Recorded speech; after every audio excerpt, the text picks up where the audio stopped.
En este video resumí la Segunda Guerra Mundial en Europa en 13 minutos. Sin embargo, el estado de guerra no acabó aquí, e incluso algunos consideran que tampoco comenzó en el viejo continente.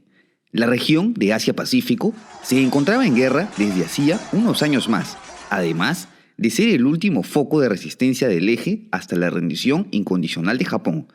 ¿Te interesa repasar este importante y sangriento frente? Dale, entonces quédate hasta el final del video.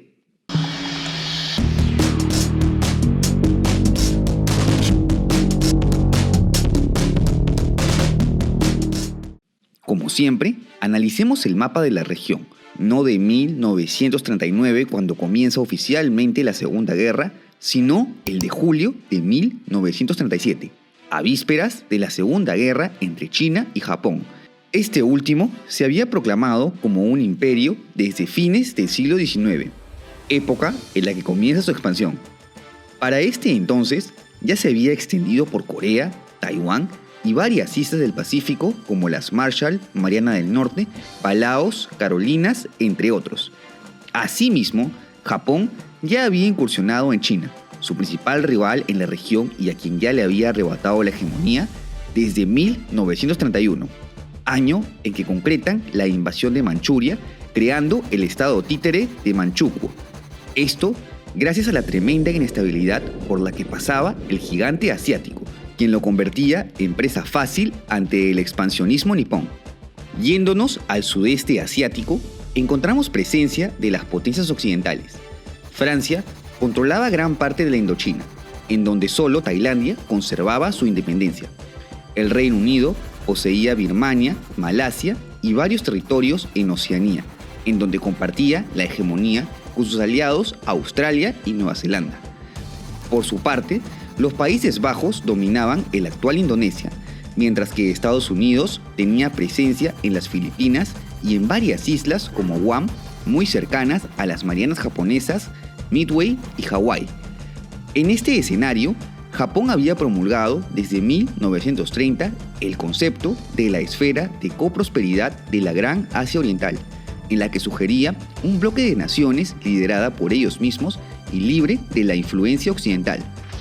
En fin, volviendo a 1937, en julio ocurre el incidente del puente de Marco Polo entre soldados chinos y japoneses, que fue el casus belli para el inicio de la ya mencionada Segunda Guerra Sino-Japonesa. Este sangriento frente comenzó con un rápido avance nipón, quien fue estableciendo nuevos gobiernos títeres como Meian en 1939 y Nankín luego de que los japoneses alcancen la entonces capital china. A pesar de lo anterior y sangrientas masacres como la de Nankín, China continuó resistiendo, viéndose forzados los entonces rivales Partido Comunista Chino y Kuomintang a luchar juntos. El éxito japonés en China no solo se debió a su poder militar, sino también a maniobras políticas como la conversión de Manchukuo en una monarquía gobernada por el último emperador de la destronada dinastía Qing desde 1912, el recordado Puyi. Así se ganaría a los partidarios de la antigua China imperial. Las potencias occidentales en la región reaccionaron negativamente ante las agresiones japonesas. Esto conllevó a un embargo de metal y petróleo, lo que perjudicó económica y logísticamente al país nipón. Como respuesta, Japón invade la Indochina francesa en septiembre de 1940, de manera que China también sea bloqueada de recibir suministros desde Vietnam. Para ese entonces, Francia ya había sido invadida por la Alemania nazi, quien impuso el régimen títere de la Francia de Vichy. La invasión nipona coincide con la firma del pacto tripartito entre Japón, Alemania y la Italia fascista, por lo que esto derivó en que la Indochina controlada por Vichy se convertiría en un aliado de Japón en la región. Esto generó que Reino Unido y Estados Unidos impongan más sanciones, como la congelación de sus bienes en sus respectivos territorios y el cierre del Canal de Panamá, lo que terminaría asfixiando al país. En noviembre de 1941, el presidente Roosevelt envía la nota Hull, en la que reafirma las duras sanciones económicas. Las negociaciones habían fracasado y el emperador Hirohito considera esto como un ultimátum de guerra. Por tal motivo, Japón decide movilizar su flota, desde donde perpetra el muy recordado ataque a la base naval de Pearl Harbor en Hawái el 7 de diciembre de 1941 sin una previa declaración de guerra. Esto propicia la inmediata declaración de guerra de Estados Unidos y por consecuencia los firmantes del acuerdo tripartito se la declaran a ellos. Aunque claro, suspicacias de que Estados Unidos ya estaba avisado sobre esta agresión y que lo dejó pasar para tener una excusa con la que entrar a la guerra persisten hasta hoy. ¿Tú qué opinas? El punto es que aunque se considera que Japón salió ganando al infligir grandes daños materiales en la flota enemiga, los nipones se ganaron varios nuevos enemigos en la región. Por tal motivo, deciden actuar rápido. Al día siguiente, invaden Tailandia, quien a las horas cede y se convierte en su aliado. Además, se inicia la campaña en las Filipinas estadounidenses y la Malasia británica. El mismo mes, atacan las islas orientales neerlandesas y en enero del 42 inician la campaña de Birmania junto a su aliado Tailandia. Japón se empeña ahora en expulsar toda la influencia occidental en la región. Cabe resaltar que para ese entonces las potencias estaban concentradas en la guerra en Europa, por lo que Japón pudo avanzar rápidamente por todos sus objetivos a la par que intentaba debilitar a sus enemigos en la región, como Australia durante el bombardeo de Darwin. Hacia mayo de 1942 ya habían ocupado casi todo el sudeste asiático, incluyendo varias islas. Los aliados quedan así sin ningún dique entre Australia y Hawái. Sin embargo, para este mismo mes, Estados Unidos, al mando del general Douglas MacArthur, se había podido organizar para el contraataque.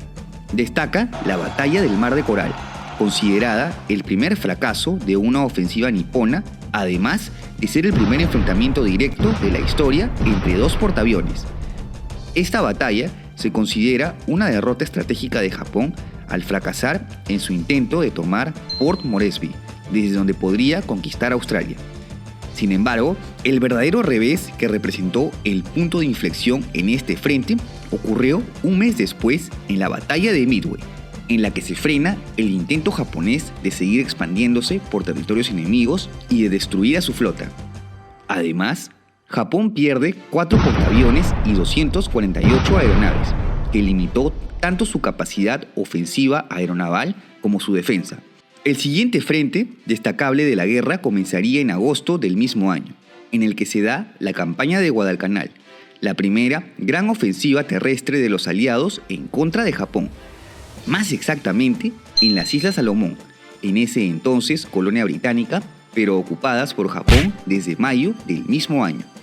Las tropas aliadas, ahora compuestas por estadounidenses, británicos, australianos y neozelandeses, casi duplicaban a los nipones en esos territorios, en donde estaban construyendo un aeropuerto.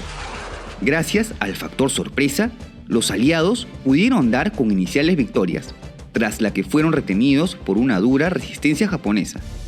Esta campaña, al igual que las luchadas en simultáneo en Nueva Guinea e Islas Salomón, se caracterizaron por un alto número de bajas por enfermedades tropicales en un caluroso teatro de operaciones. Tras infligir casi 20.000 bajas enemigas, los aliados consiguieron expulsar a los japoneses de la isla en febrero de 1943. Y claro, esto representa una transición de operaciones defensivas a ofensivas. Mencionando otros frentes, en China existía un gran estancamiento. Los chinos seguían resistiendo a pesar del uso de armas químicas y biológicas que seguían incrementando el número de bajas civiles. En Birmania, japoneses y tailandeses consiguieron ciertos avances, llegando a derrotar a los británicos en septiembre de 1943. Los aliados en el Pacífico prepararon su siguiente ofensiva, denominada como la Operación Cartwheel, cuyo objetivo era tomar la base japonesa de Rabaul en la Nueva Guinea, por lo que se inició una nueva serie de ataques anfibios en la mencionada isla y en el resto de la Salomón. De esta manera, las campañas en estos territorios se prolongan en una guerra de desgaste. Simultáneamente, Estados Unidos comienza una nueva campaña en las Islas Marshall y Gilbert, actual Kiribati, las primeras que ya eran colonias japonesas y las segundas británicas. El objetivo final era seguir penetrando en el territorio hasta alcanzar Japón, mientras que el general MacArthur quería recuperar las Filipinas vía la Nueva Guinea. El almirante Chester Nimitz pensaba que este nuevo frente sería más fácil. A estas devastadoras campañas se suman acciones submarinistas, consideradas como un factor clave para el avance aliado. Los poderosos submarinos estadounidenses llegaron a derribar casi el 50% de los buques mercantes japoneses, afectando decisivamente su logística. En todo esto, los aliados comienzan a ver resultados desde principios de 1944. En febrero, se imponen definitivamente sobre los japoneses en las Gilbert y Marshall. En general, Japón veía cada vez más complicado mantener la resistencia en tantos frentes simultáneos. Sin embargo, en China consiguen nuevas victorias como la Operación Ichigo, considerada su más grande ofensiva en toda la guerra y cuya finalidad era la de conectarse vía terrestre con la Indochina francesa. Si bien consiguen su objetivo, retroceden en Birmania, en donde el Reino Unido logra remontar en una nueva campaña de enero a noviembre de 1944. A lo anterior, se suman nuevas desventuras japonesas en el Pacífico. Entre junio y noviembre, el almirante Nimitz avanza en la campaña de las Marianas y Palaos, luego de su victoria en las Gilbert y Marshall. Esta estrategia fue conocida como el Island Hopping, es decir, conquistar isla por isla a medida que los japoneses seguían debilitándose por todos los frentes. En esta última campaña destaca la batalla de Saipán en las Marianas, recordada por los suicidios masivos de japoneses antes de rendirse a los aliados. Además, esta derrota representó el fin del entonces primer ministro japonés Hideki Toyo, que trajo inestabilidad y un gran golpe para la moral de los nipones. En octubre de 1944, MacArthur inicia una nueva campaña en las Filipinas, siguiendo su objetivo de recapturar el archipiélago. Esta es iniciada con nuevas victorias como la batalla del Golfo de Leyte, considerada por algunos como la mayor batalla naval de la historia, en vista de que los aliados desplegaron 300 buques. Además, es el primer episodio en donde los japoneses, con solo 67 navíos, envían kamikazes al ataque. Con todo esto, para inicios de 1945, los aliados ya habían conseguido grandes avances en el Pacífico y en Birmania. En febrero, Estados Unidos alcanza territorio japonés, desatando la batalla de Iwo Jima. Si bien algunos no consideran que esta isla tenga un gran valor estratégico, sirvió para subir la moral de los estadounidenses. A esta le siguió la batalla de Okinawa, en la que encontraron una mayor resistencia que duró 3 meses. Esta es considerada como la batalla más sangrienta entre japoneses y estadounidenses, ya que representó la muerte de unas 30.000 personas entre civiles y militares. Para este entonces, los aliados ya habían conseguido bombardear Tokio en marzo sin conseguir la rendición japonesa. A esto se suma que Japón comienza a caer por todos los frentes. Hacia julio de 1945, MacArthur ya había conseguido grandes avances por las Filipinas. Aquí destaca la batalla de Luzón, en donde los aliados consiguen la liberación de la isla con el apoyo del Escuadrón 201, unidad de combate aérea mexicana, una de las participaciones más notables en nuestra región en la Segunda Guerra Mundial. Además, Japón seguía retrocediendo en Birmania, Nueva Guinea, Borneo e incluso en China, su frente más exitoso. Asimismo, se efectuaron nuevos bombardeos sobre Sapporo y Sendai. Y nada, la voluntad japonesa parecía inquebrantable. De esta manera, los líderes aliados se reunieron en la conferencia de Potsdam, en donde el ahora presidente Harry Truman resolvió enviar un ultimátum a Japón, el cual, para variar, no fue atendido. El 6 y 9 de agosto se lanzan las bombas atómicas sobre Hiroshima y Nagasaki, los primeros ataques nucleares de la historia que dejaron ver el devastador poder de esta mortal arma y sus terribles consecuencias. Y aunque usted no lo crea, Esto no representó la rendición inmediata. Luego de la captura de Berlín, los soviéticos ingresan a la guerra contra un moribundo Japón, emprendiendo la invasión de Manchuria tal y como se acordó en la conferencia de Yalta.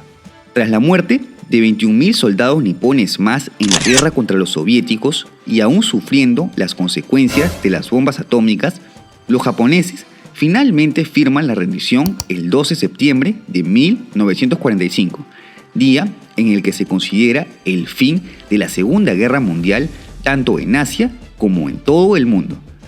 La paz se firma en el Tratado de San Francisco, en donde se estipula que Japón se retiraría de todos los territorios ocupados, incluyendo China, Corea, Taiwán, Indochina e Indonesia. Además, perdería sus colonias en el Pacífico, la Sajalín y Kuriles ante la URSS, y se vería forzado a pagar una alta indemnización, a la par que el país sería ocupado hasta 1954. Su era imperial había llegado a su fin. Esta cruenta guerra se llevó la vida de al menos unas 300 millones de personas, de las cuales la gran mayoría fueron civiles chinos. Los crímenes de guerra ocurridos son incontables, y los efectos de las bombas atómicas fueron catastróficos para Japón, teniendo secuelas sanitarias y ecológicas que marcaron al país por décadas, las cuales deberían ser tomadas como ejemplo para que un episodio tan autodestructivo no vuelva a ocurrir jamás. ¿Y tú qué opinas? ¿Qué escenario te parece más trágico? ¿Europa o Asia-Pacífico? No te olvides de dejar tu comentario y si te ha gustado este video, apóyame con un like y suscríbete a mi canal. También puedes seguirme en mis redes y si te interesa apoyar este proyecto, cualquier donación en Patreon en donde podremos hablar de historia será bienvenida. ¡Hasta la próxima!